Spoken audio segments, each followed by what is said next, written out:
오늘의 사연을 시작하겠습니다. 올라오는 사연을 챙겨 듣고 있는 29살 남자입니다. 따로 하는 일은 없고 아르바이트 하면서 먹고 살고 있습니다. 작년에 형수님과 있었던 일입니다.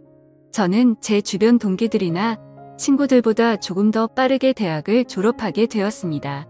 취직을 바로 준비했으면 더할 나위 없이 좋았겠지만 졸업을 일찍 한 게 뭐라고 그렇게 여유를 부렸는지 취직 준비보다 조금 더 청춘을 즐기는 생각에 취직을 위해 더 해야 하는 공부를 안 하고 놀기 시작했어요.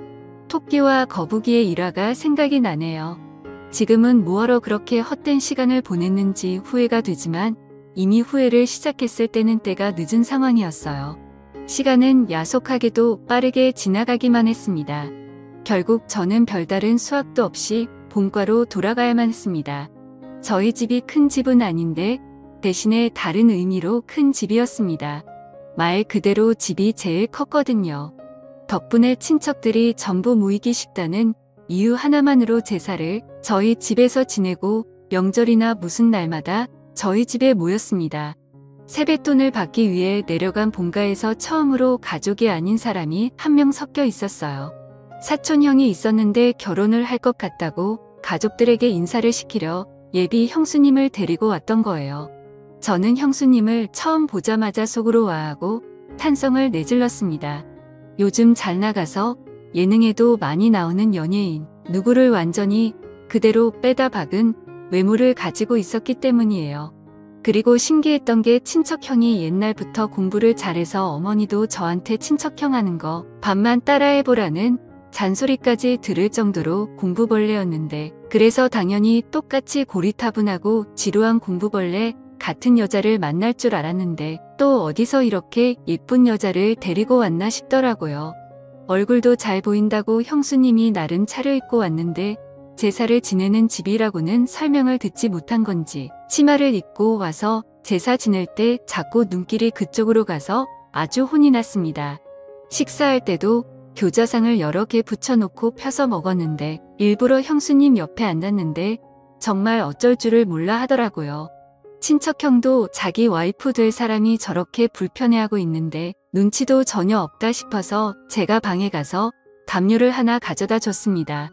형수님이 담요를 받으면서 저한테 고맙다고 눈인사를 하는데 형수님의 미모에 그 정도의 눈웃음이면 우리 친척형이 아니라 어디 재벌 집 후계자도 꼬실 수 있었을 텐데 싶었습니다. 아무튼 제사가 끝나고 점심 식사까지 끝나고 나니 어른들 몇몇이 거실에 모여서 수다를 떨고 있고 나머지 사람들은 각자 빈방 하나씩 차지하고 낮잠을 자거나 했습니다. 저도 제 방에 가서 쉬고 싶었는데 취직 안 한다고 친척들 입에 오르내리다가 갑자기 잔소리를 듣는 분위기가 돼버려서 어떻게 방에 들어가지도 못하고 나가지도 못하고 벌만 서고 있었습니다. 그러다가 친척형이 전날에 늦게까지 일하고 퇴근을 했고 몇 시간 못 자고 차 끌고 내려오느라 많이 피곤하다고 하여 제 방에서 눈 좀 붙이겠다고 하는 바람에 방까지 빼앗겨버리고 말았어요. 누구네 누구는 어디 취직했다더라 하면서 무슨 사돈의 팔촌 이야기까지 하면서 저를 나무라고 있었습니다. 일찍 눈치채고 방에 들어가지를 못해서 괜히 화제의 주인공이 되어버렸고 요즘은 뭐가 비전이 좋다더라, 월급을 잘 받는다더라 이런 이야기를 들으면서 혼나고 있었습니다. 현수도 당하고 비교까지 당하니까 솔직히 자존심도 많이 상하고 내가 왜 이러고 있나 싶었는데 저희 친누나가 마침 친구 좀 만나고 오겠다고 밖으로 나가다가 갑자기 저를 향한 화살이 누나한테 향하게 된 것이었습니다. 명절날에 어딜 쏘다니냐 하면서 여자가 그렇게 밖으로 돌면 시집을 못 간다나 하면서 저 대신에 누나가 붙잡혀서 잔소리를 다 받아내기 시작한 거예요. 저는 그 틈을 타서 그 자리에서 빠져나올 수 있었습니다. 괜히 제 방에서 자고 있는 친척형을 깨우는 게 아닌가 싶어서 마침 붙잡혀버린 누나 방에서 쉬면 되겠다 싶어서 거실에 있는 어른들한테 최대한 들키지 않도록 살금살금 누나 방으로 향했습니다. 시선은 친척 어른들을 향해 있었고 최대한 살살 문을 열고 들어갔는데 방에 들어가 방문을 닫았을 때 저는 얼음처럼 굳어버리고 말았습니다. 방 안에는 예비 형수님이 계셨고 마침 형수님은 누나가 빌려준 편한 옷으로 갈아입고 있던 와중이었던 거예요. 형수님들이 계시니 괜한 일을 만들까봐 형수님은 제가 들어오는 걸 보고도 놀라서 있을 뿐 소리도 지르지 못하는 상황이었던 거였습니다. 그런데 저도 그 순간에는 당황해서 어떻게 할 수가 없더라고요.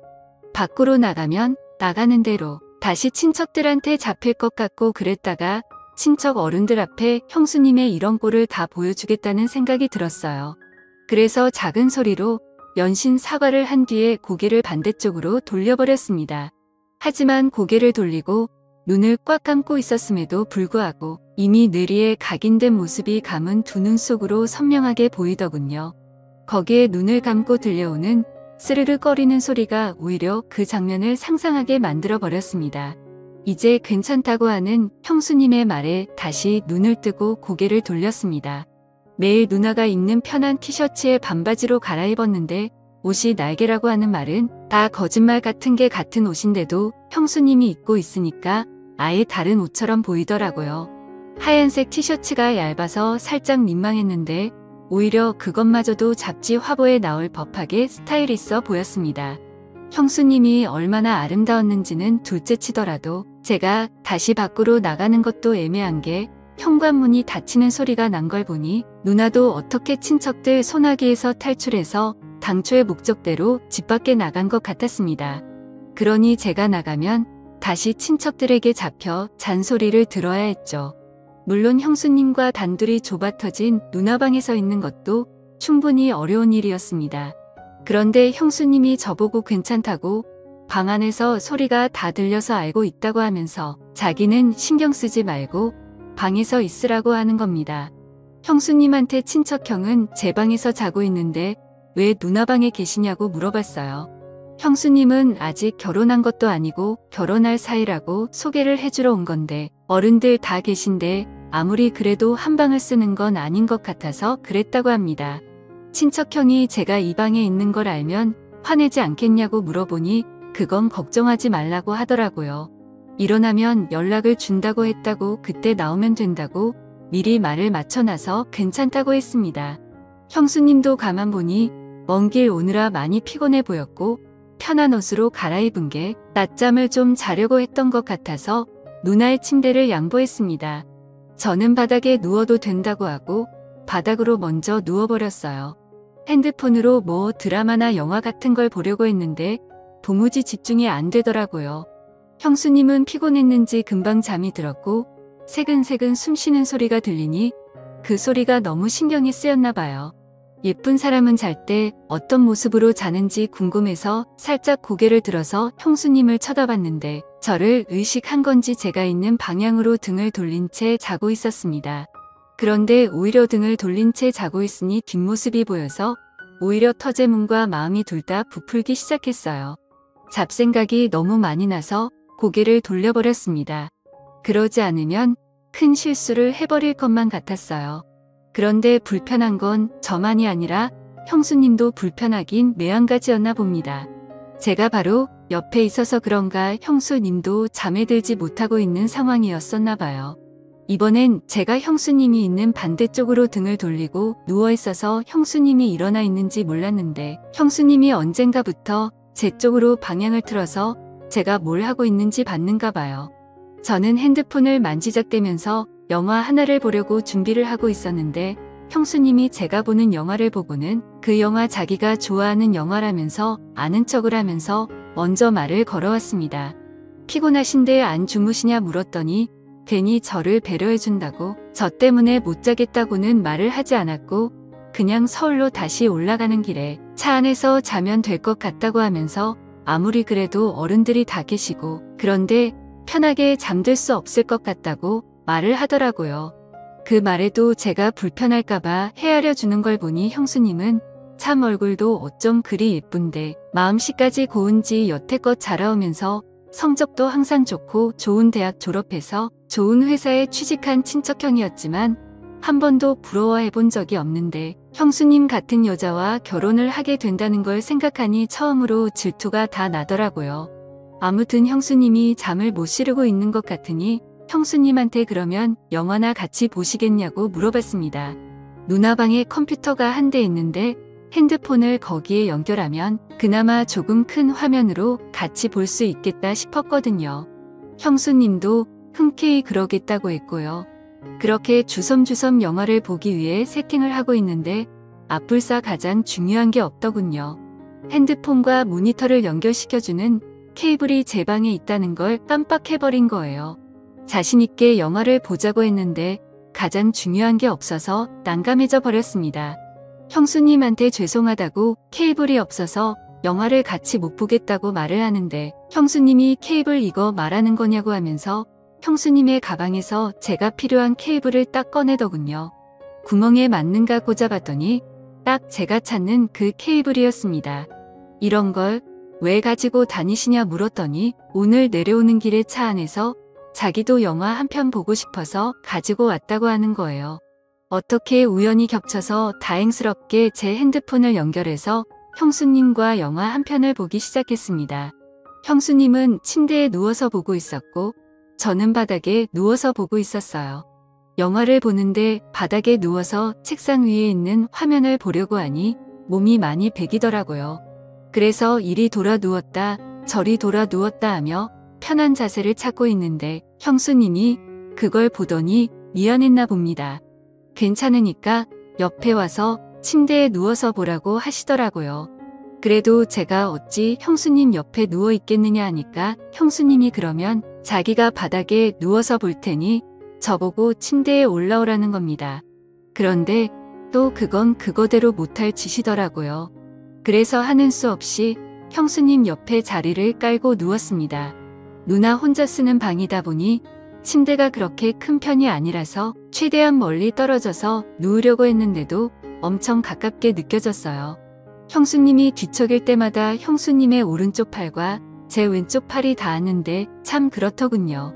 가까이 몸을 맞대고 누워있으니 향긋한 향수 냄새도 살짝 올라오고 뭔가 이상한 생각이 자꾸 들어서 저는 하는 수 없이 이불을 덮어서 몸을 가려야만 했습니다. 형수님도 참 과감한 게 아무리 제가 형의 동생이라도 그렇지 너무 저를 동생 취급을 하는 게 아닌가 싶었어요. 저도 취직만 안 했다 뿐이지 곧 30을 바라보는 남자인데 말입니다. 영화가 생각보다 연인 사이가 아닌 남녀가 같이 보기에는 조금 그런 장면들이 많이 나오더군요.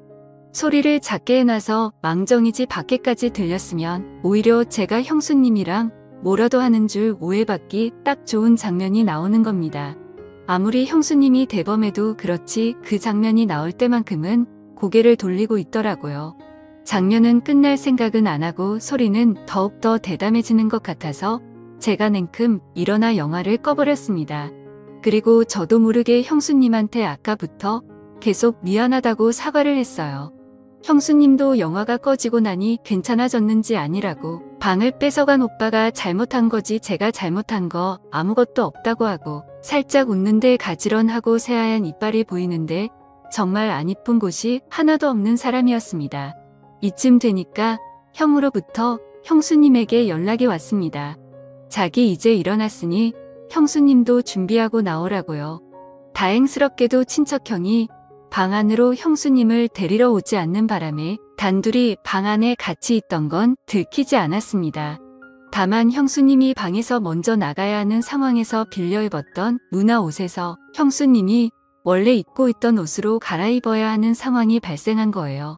또다시 저는 고개를 돌리고 눈을 감고 있었지만 정말 코앞에서 갈아입는 소리가 들리는데 차라리 보고 있는 게 더 괜찮겠다 싶을 정도로 그 장면이 상상이 돼서 아주 말 그대로 죽는 줄 알았습니다. 아무튼 그렇게 자연스럽게 형수님은 누나 방에서 나가고 저도 한참 있다가 방에서 나왔습니다. 아무한테도 들키지 않았으니 둘이서 방에서 보낸 몇 시간은 둘만의 비밀이 되어버린 셈이죠. 그 덕분에 형수님하고 저녁 식사하면서 대화도 많이 나누고 친해져서 서로 전화번호도 교환하게 되었습니다. 제가 서울로 취직을 목표로 하고 있기 때문에 서울에 올라가게 되면 신세 좀 지겠다고 능청스럽게 이야기하면서요. 형수님도 언제든지 도와줄 테니 부담 갖지 말라고 하면서 하루빨리 서울로 올라오라고 하더라고요. 알고 봤더니 형수님도 저랑 똑같이 지방에서 공부하면서 서울에 있는 회사에 합격하면서 서울에는 친구가 거의 없었다고 하더라고요. 그래서 거의 모든 시간을 친척형하고만 보낸다고요.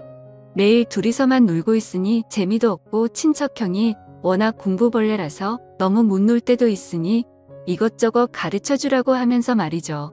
그래서 저랑 형수님 단둘이서 위기투합해서 저녁 식사가 끝나고 또 식탁에 앉아서 한참 수다를 떨었습니다. 형수님도 이제 더 늦기 전에 출발하는 게 좋겠다고 하고 일어났는데 저 멀리서 보니까 친척형은 거실에서 상을 깔아놓고 삼촌들하고 술판을 벌이고 있더군요. 형수님도 많이 당황한 듯 보였습니다. 형수님은 운전을 못하는 듯 보였고 친척형도 삼촌들에게 주는 술 한 잔 두 잔 받아 먹다가 고기가 풀려버려서 술판이 벌어져 버리고 만 것이에요. 형수님이랑 낮에 방에서 단둘이 잠깐 있었고 저녁 식사를 하고 나서도 둘이서 위기투합을 한 것 때문에 형수님이 혹시 나에게도 관심이 있는가 하는 생각을 했는데 형수님이 형을 많이 좋아한다는 생각이 들었습니다.